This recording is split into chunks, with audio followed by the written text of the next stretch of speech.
Welcome to This Isn't Working, the podcast for employers and employees who think it's time to talk about the failings of workplace culture and how we can do better. I'm Julie Scanlon. And I'm Tanya de Grunwald. Okay, let's get this working.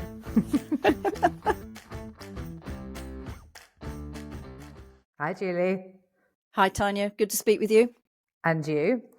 So today we're talking about unpaid internships. Very specifically, we're looking at the question, why are unpaid internships still happening? And I'm not sure how much listeners know about my dark past, but I basically, one of the first things I did kind of entering into the sort of world of work space, because I'm not an HR person myself, was from campaigning for fair internships for young people, and particularly naming and shaming people that had unpaid interns. So I do have a perspective on this based on what the work that was done back then, which I think might be a useful lens to look through when talking about why they're still happening now. Just before I launch into this, Julie, can you just catch? I mean, I know this topic really well. Can you catch me up with what you think most people think about unpaid internships, like right now in 2024? Yeah, I mean, as someone that knows almost nothing about this until I met you and heard more about it, I guess I hadn't really read much about things. I didn't really know much at all. I would have assumed that unpaid internships were not happening anymore. I would have assumed that most employers would recognise that that is not a good thing for all sorts of reasons. So I think I'm curious to know how are organisations thinking that these still have a place in the contemporary workplace, in the contemporary world of work today. So I think that people probably, maybe people start to rub up against the concept of unpaid internships when they encounter them, when maybe they're, as a young person, entering into the world of work, or as a parent who has a young person who's entering into the world of work. And so I am quite ignorant on this area. So I'm actually looking forward to our conversation, because I know you know a lot. You have a lot of expertise in this area, Tanya, in the work you've done. Yeah, I think I can answer some of the questions and fill in some of the gaps. I think, we have seen an awful lot of change. And I, actually, to be fair, the UK has done better than a lot of other countries have on this issue, believe it or not. I know there are still far too many unpaid internships around, but there are fewer than there were, a lot fewer. Mm-hmm. And I know some of the reasons for that. And I know some of the reasons why we didn't manage to get rid of them everywhere and why they're still persisting. So I think in answering that question of why they're still happening, there's some obvious things which I can run through right now, which is that young people, I think, don't realise that unpaid internships weren't always there. They don't realise that they're illegal in most cases. We do have a national minimum wage law in this country, and if you're doing the job of what's called a worker, which is defined in law, then you have to be paid, and you can't waive your right to the minimum wage. So part of the definition of a worker is that you're doing set hours, you've got set responsibilities, and that you're doing work that would otherwise need to be done by a paid member of staff if you weren't there. Those are the kind of basic ideas of it. There's more detail, but that's the basic idea. So the more your internship looks like a real job, the more likely it is that you should be paid. And your employer has to pay you, and you don't have the right to waive your right to pay. For the same reason that foreign workers can't come in and say, "Oh, don't worry, I'll work for £3 an hour or £2 an hour." We can't have a system where people can voluntarily undercut something as important as minimum wage. So that there are exemptions for charities, which I can talk about in a minute, because I don't think they're being correctly applied. But that and I don't even think young people are even aware of those basic ideas. Do you? So no, perhaps not. I mean, I'm not aware of that. That's really interesting that there is legislation to protect people. I would hope that there would have been. So is it that those companies that are still using unpaid internships are acting unlawfully? That would seem to be the case to me. I'm not a lawyer, but I don't quite understand how they think having workers that are working for them unpaid fit with the minimum wage law. What's happened is people have a weird idea that interns are somehow some sort of extra special, exemption category of person who is just a young person who's gaining experience while they're working. Well, we're all gaining experience while we're working. We've gained experience doing this. The more you do something, the more you get experience. It doesn't mean, you shouldn't be paid for it.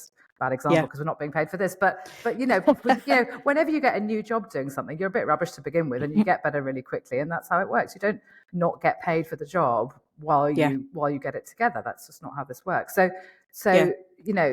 I think people do have some kind of idea. I think people think that there's a special class of worker called an intern. There isn't. It's not in the minimum wage law. You're a worker or you're not a worker. There's no intern. It's not a thing. It's just you're just like a temporary worker. You're still working, just as if you were doing a shift in a cafe. It's exactly the same thing. There's nothing special about an intern itself, and they don't have any magical powers, and they certainly don't have an exemption in minimum wage law. So there's no special category as such. It's simply a word. It's simply a term. And I know that you have done a lot of campaigning work in the past that has really had an impact, Tanya. Do you want to let us know a little bit about that? And also, what got you into that? Why are you curious and furious about this topic? Curious and Furious should be the title of my memoirs. Yeah. I think, I started my website, which is called Graduate Fog, in 2010. I'd written a book about graduate careers in 2007. And I got interested in this area because I was just looking at that kind of what I still see actually as a broken bridge in between education and the world of work, but very particularly between university and the world of work. And so I could sort of see that something about this wasn't working. I'd done very short unpaid internships myself. Actually, it was called work experience when I was getting into magazines around 2002. So I had a bit of experience of that. And I just hadn't switched my brain on. I hadn't thought, oh, actually, that couple of months that I did, I could only do that because I had, my parents lived in London and could support me for a very short period while I did those. I just hadn't really connected the dots because, I was 22 at the time. I just hadn't quite figured it out. And I look at it now differently. But I think, I started that website thinking it was going to be careers advice. And very quickly, the stories I was writing about unpaid internships were the thing that took off really quickly. So particularly naming and shaming, lots of big brands and famous people that were running unpaid internships at the time. So I named and shamed You've got to tell us. Simon Cowell, because they had unpaid interns on the X Factor at the time, and Arcadia. So I heard at one point via someone I knew at Arcadia that Philip Green was not my biggest fan, which actually made my day. Tony Blair had unpaid interns. I had a person was applying for a job at Tony Blair's private office and came to me and said, I've been offered the internship, but they've said it's unpaid, and I've said I can only do it 2 days a week unpaid because I need to do other work, and they said I couldn't do it. So I said, oh, have you got all that in an email? And they said, yeah. And I said, oh, brilliant. So I wrote it up as a story. That was particularly good because, of course, it was Tony Blair's government that actually brought in the national minimum wage. So that was quite delicious, that one. So wonderful. So then he had to apologise, and then he made the internship paid. So you may applaud. I'm applauding. And those are really fun. And we did Urban Outfitters and the Ritz and the National Trust and Oxfam, so lots of charities as well, pointing out really the hypocrisy that there is there, particularly with charities, but with all these companies pretending to be great brands. If you're not paying your workers, you just can't be. So that was kind of the angle that we went from. So there was a bunch of us campaigners. There was me. There was a group called Intern Aware, who were remarkably effective. And they dealt with politicians as well. Interns Anonymous, who had loads of great case studies. Internocracy, and we knew each other pretty well by the end of it. And we worked together with Shiv Malik at The Guardian. Did a lot of work on this as well. So we just did story after story after story of naming and shaming, and that kind of pressure was part of what worked and turned out to be effective. It wasn't the only thing, but it was a big factor, I think, at that time. Yeah, just hearing that list of names, it's really gutsy to go for those big names and to have that success that you had in making them turn around and rethink their working practices with regard to the internships. And so it sounds as though some of that the most successful strategies were that naming and shaming, when people kind of can't hide from that. I mean, were there things that you tried that didn't work so well? Maybe there were organisations that you weren't able to bring around. Yeah, I mean, it was always, I look back and I think, God, there were so many people who could and should have helped us more than they did. And there are so many industries who didn't step up when they should have done. I still feel that now. And those are the industries where unpaid internships are still happening now. So, I mean, I would certainly point to the charity sector as failing on this issue. And I don't see how they can, continue to feel good about themselves when they still have unpaid interns. I mean, there is a carve out in the minimum wage law for people, interns. It's not even interns, charity workers. It was actually created. Do you know what it was? It was so that when they brought in the minimum wage law, charities didn't have to pay genuine volunteers because they didn't want to get rid of the whole concept of volunteering. So they thought, well, let's just create a little carve out for them so that they don't have to pay volunteers. It was not designed to be a sort of green light for Oxfam and the National Trust to help themselves to unlimited free labour from young people who want to start their career in the charity sector. And they know that, and yet they seem to be just ignoring that and just helping themselves to labour of young people, which I don't know how they can continue to do that. And I look at that as a failure of leadership. I don't expect everyone at Oxfam or National Trust to... I'm actually not sure if they still have unpaid interns. I should probably be careful before I slag them off. You can look it up for yourself. But I think, the leadership should have known that, and they should have clamped down on that harder. So I think that was disappointing. I think the political parties were pretty disappointing too. I mean, I know that Intern Aware did a lot of work with the Labour Party trying to get this into manifestos. But again, that was 2010 to 2014, so Labour weren't in power. I can't remember if they had a lot of success with the Tories. I think we had patchy support. It just felt like there was just not any appetite. There just was never any real, there were a few private members' bills, but nothing ever went through. And it was like, I don't know, I can't now remember whether they felt like the minimum wage law was there and should just be enforced, in which case, can you please pressure whoever it is to enforce it? That would have been helpful. But they didn't even do that. So even if they're saying we don't need a new law, they could have worked harder to push so that the existing law was enforced better. I think, we had help from the unions. The unions were pretty good. So we had a few test cases. I think BEC2 were pretty good from memory. They're one of the film and TV production unions. They were pretty good. So there were a few unions that came through. The NUJ, National Union of Journalists, came through a couple of times. So we had some support there. The TUC were fairly supportive for a while, but I think just like everything else, it kind of slipped down the list. It was helpful that young people were really angry about it at the time. I think they did feel it was really unfair, and I think it hadn't become quite so embedded into their expectations of what the world of work is like, which I think they have now. So we saw a lot more activity from people like the TAB, who did an awful lot more reporting on this.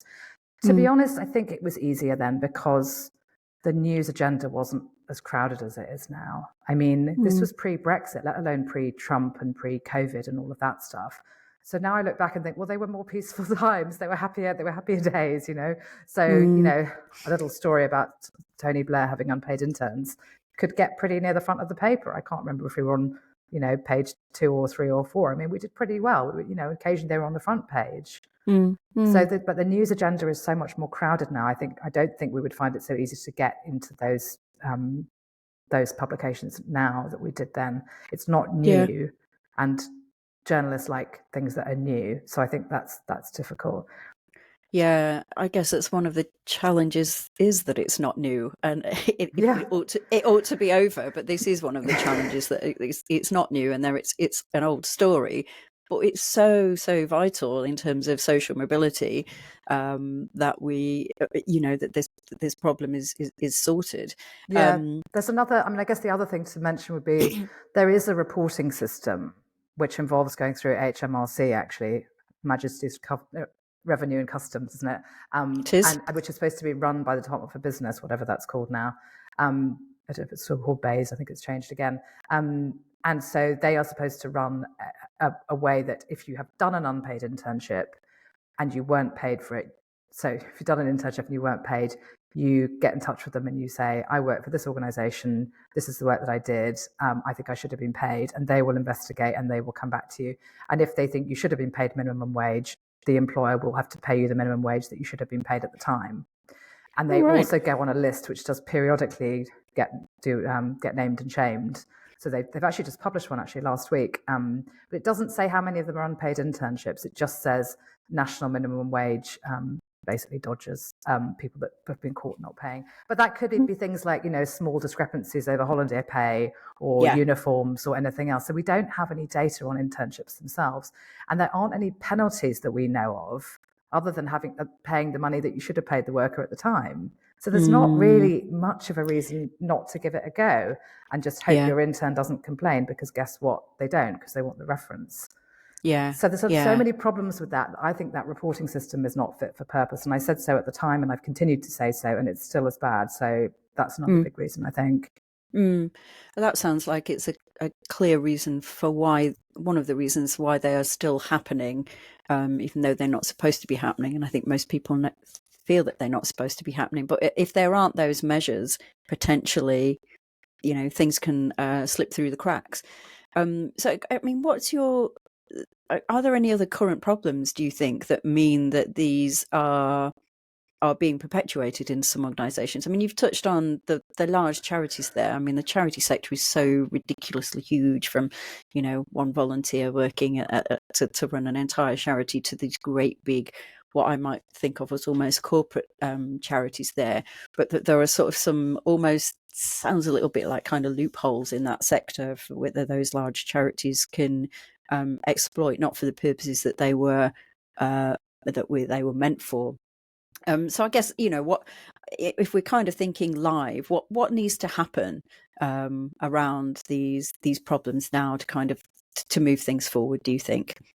Well, to this, I have to say on this, and everybody's pretty down on the corporates for lots of reasons, all sorts of reasons all the time. But I think the corporate world really led on this, actually. And I think, to give them their due, it's worth looking at what they did and what the other sectors need to do. Because actually what happened was they realized quite quickly that they couldn't pretend to care about social mobility, or indeed wider diversity and inclusion, as it was called then. They couldn't pretend to care about that while still having unpaid interns. It just doesn't work, right? So they were like, well, we're never going to be able to make this fly with students if this is how we're pre-selecting people, is by saying you've got to work for free for an unlimited or unspecified length of time in order to be considered for our graduate scheme or whatever entry-level role. So they realized that, and they realized that it was part of a bigger picture, which actually at the time I didn't, in 2010, I was a bit dopey probably. I didn't realize that unpaid internships are part of social mobility and therefore DEI. Just DEI didn't really exist in that same way back then. And I do think they switched their brains on, and once they did it quite quickly. And not a lot of corporates had them anyway, but they were starting to sort of have similar things sneaking in, sort of kind of what insight weeks and things like that. You just sort of think, is this an insight week, or is this, and even if you think it's not actually work, and even if you're fairly comfortable you're not exploiting someone, what they realized was, even if the exploitation aspect of it, even if you take that out, there's still the exclusion aspect. So you have to ask yourself, is this really open to everyone? Or is it much more likely to be done by someone who's got family support, or who's got family living nearby? So, and that's, this is pretty basic stuff, isn't it? Just thinking it through. Who are these people? Who is this role really open to? Where are they going to live? How are they going to feed themselves while they're doing this opportunity? So I think, I think to their credit, they did switch their brains on. I think what we see is the industries where unpaid internships have persisted. I don't think it's a coincidence that these are the industries where they started. So I think they were always more embedded. So I would point to media, which includes kind of PR and advertising and things like that. The big firms, not so bad now. I'd point to politics, fashion, the arts, museums, academia, particularly fashion, I would say. Fashion and the arts are some of the worst. And I think with them, and politics, There's a sort of exceptionalism to all these industries. I mean, come on, there's kind of an exceptionalism to most industries, but I think with those ones are the worst. There's a sort of arrogance that's like, and a romanticization of, if you really care about this, if you really want to work in this industry, you'll pay your dues, and you will. There's a romance to this idea that you live on beans on toast because you just love fashion so much. You're prepared to work 6 weeks unpaid. Okay. What about 6 months unpaid? Who's going to be able to do that? What about a year unpaid? Like, how does this end? And the people, I think the people in those sectors just sort of turn a blind eye and think, well, I did it. I worked unpaid. And yeah, they might have done, but for like a week or a month or 2 months, but probably not more.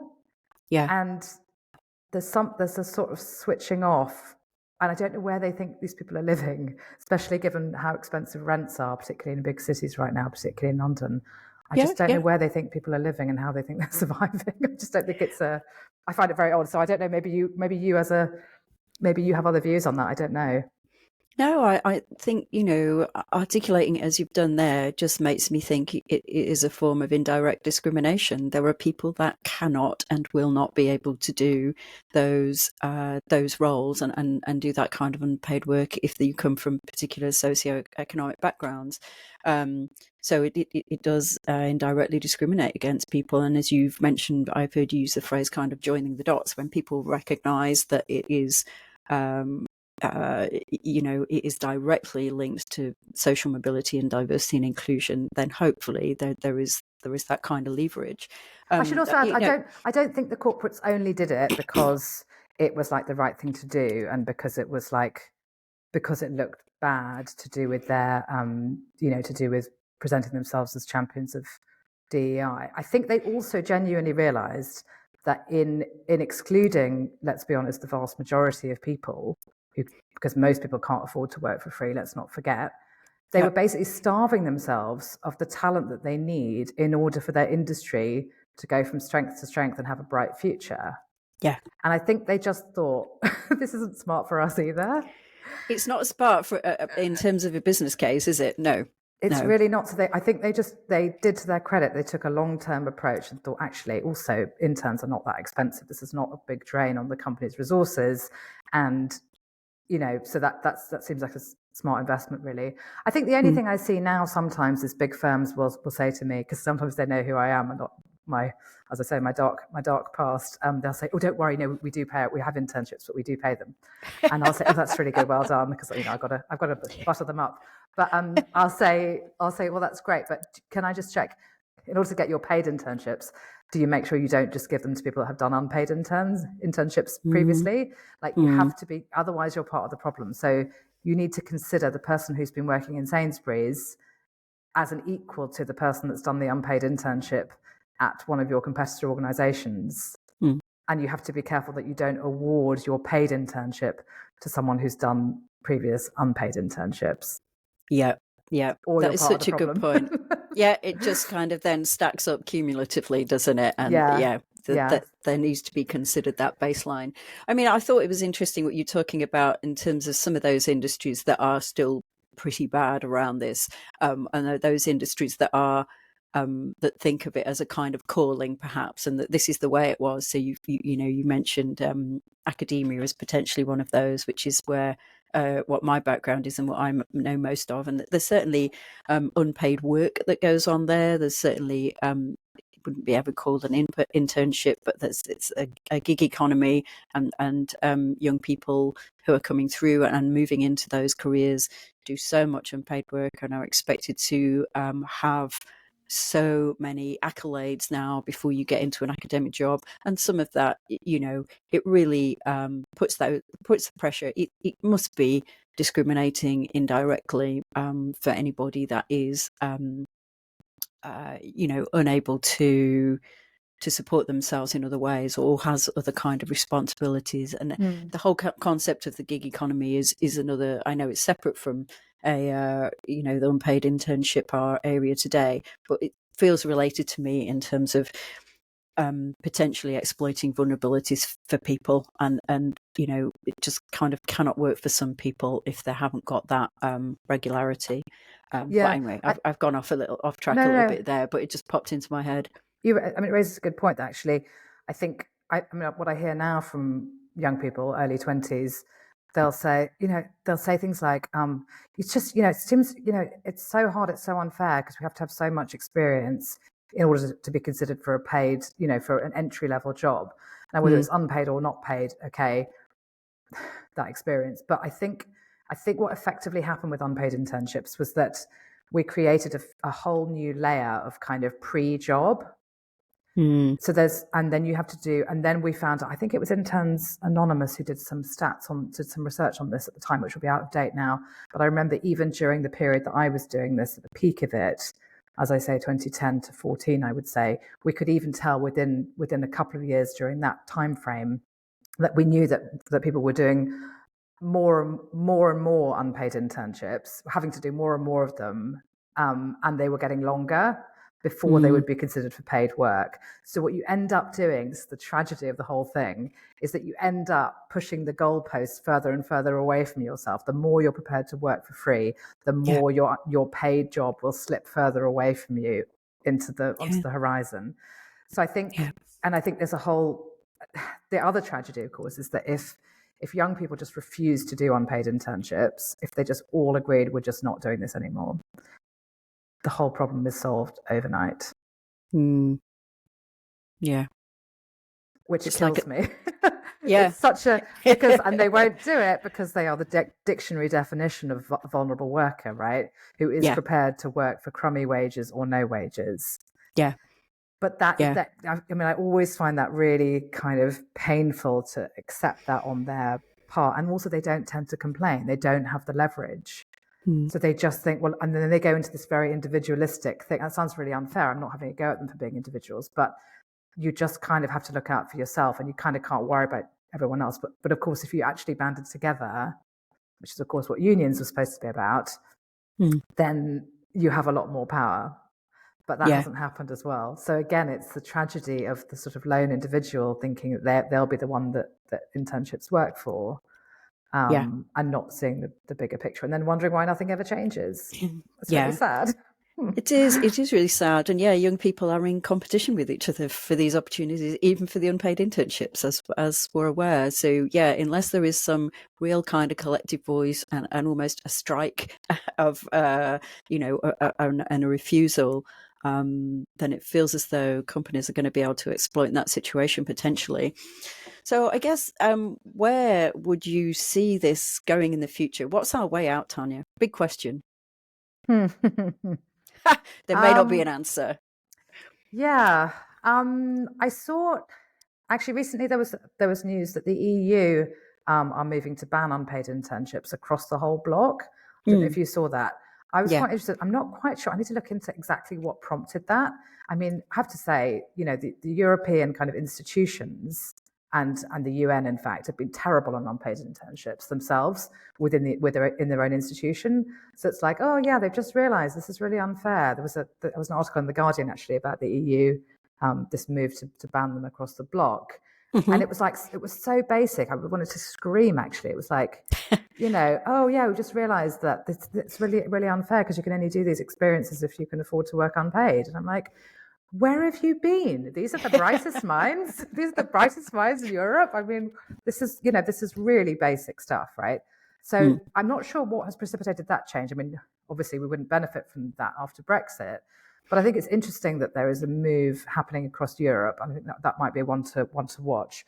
I don't know that the way that we did it in 2010 to 2014 would work now. And I think it needs fresh eyes on it, this problem. And I really am looking to the 20-somethings. God knows they've got enough on their plate. I know that. But the energy has to come from them, and the innovation has to come from them. I don't know how you would do it, but I feel like it probably involves TikTok. And I feel like it involves some really maverick kind of direct action type stunts and finding a new angle on it that I didn't think of. And I'm looking to I shouldn't, there are a few organizations popping up in the social mobility space. I don't know if you know the 93% Club. I've heard of them, yeah. Yeah, they're interested in supporting young people on social mobility. And I'm not quite sure what direction they want to go in. But if they wanted to look at campaigning, I think this would be a really interesting thing for them to look at. It's such a classic issue, and I would be happy to share whatever I know on it and see how they can pick it up. I don't think I'm the right person to do that anymore, but I can certainly hand over all the knowledge I've got about where we got stuck. And I think the campaigning was a great experience for me, and I've used it since then. I mean, there's all sorts of other problems in the world of work for young people. So I don't know if I should go into my work on graduate exit fees, which I worked on within the last kind of 3 years or so. These horrible companies that charge large amounts, up to 20 grand, if you leave their company in less than 2 years, which they claim is what they spent on the training. But I don't think they did claim that. So I don't think they did pay that. So I think, I used an awful lot of what I'd learned from the Unpaid Internships work and used it on that campaign, which was very successful. And I ended up freeing 4,000 graduates from their roles with these horrible companies. And I'm very glad I did that. And I'm very proud of that work. But again, it's all the same kind of thing. It's just like, I don't know. Do you think I think I might sound completely bananas in this podcast. I feel like I've just been rabbiting on and you're like, what is this girl's problem? Do I sound insane?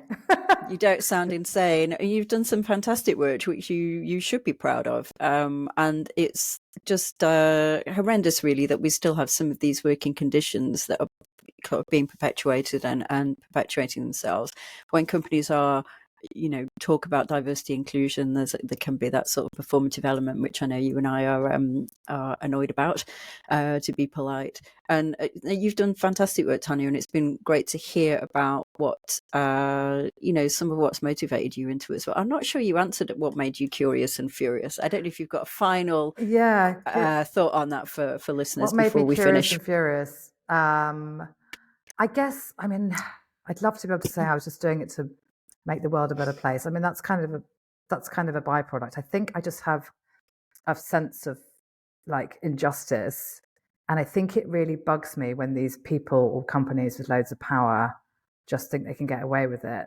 And I think that's kind of what motivated me for the exit fees stuff as well. I think when I go for someone like that, they think, well, why is she doing this? She's not being paid. Like, she'll give up. And I just think, you think I'm going to give up, don't you? You think I'm going to give up? They don't know you. And I'm like, I'm not going to give up. I mean, like, why is she doing this? So that kind of, and it just appeals to me, the thought that there's a sort of David and Goliath element to it, which I really enjoy. And I think, and it's not just me, I'm doing it for all the young people who I know are kind of, I'm not doing it kind of for them, with them. But I love the idea of squaring up to someone who just thinks they're too big to be taken down. And that if you're smart about it, there are ways that you can outrun them. Well, let's hope. Let's hope. Oh, I'll just keep slinging those stones at them. And causing problems. Just being really irritating, I think, is helpful. I think people underestimate that as a strategy in life generally. It's a good strategy. Fantastic to speak with you about it all. And I guess that's us for today. Brilliant work. Thank you. Good to go down memory lane. Thanks, Julie. All right. Thanks for the chat, Tanya. See you soon. Bye-bye.